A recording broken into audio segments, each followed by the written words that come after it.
Hello everyone, this is Will from Think Academy UK. Today we are going to take a question from the UKMT JMC 2024, question number 21. The rectangle PQRS is divided into 8 squares, one large unshaded square, that can be this one here, 4 small unshaded squares, 1, 2, 3, 4, and also 3 shaded squares, 1, 2, 3. Question. What fraction of the area of PQRS is shaded? So you will see that for this rectangle, we cut that into 8 parts, right? So the method is that we should find the smallest square, and we can set the set length of the smallest square as 1. Okay, so that will be 1 and 1 and 1 and 1. So that means the set length of this largest unshaded square equals to 4, right?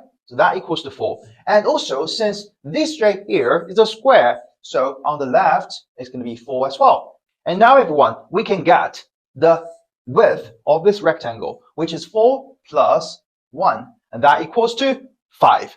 All right? And since the width of the rectangle is 5, so RS equals to 5 as well, right?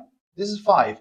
And you will divide 5 into 1, 2, 3 equal parts. That means we can figure out the set length of one square here, which is 5 divided by 3. You can use a fraction to represent it.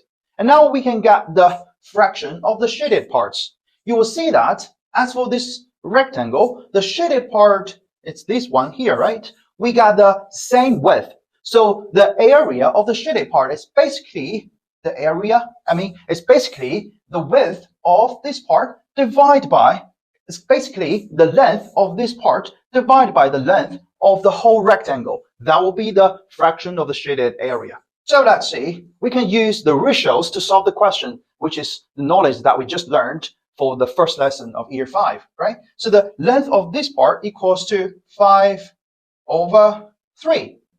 And also, the length of the whole rectangle equals to 4 plus this part. It will be 4 plus 5 over 3.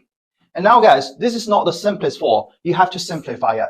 The denominator is 3, so we need to times 3 to both sides. So that equals to 5 over 3 times 3 is 5.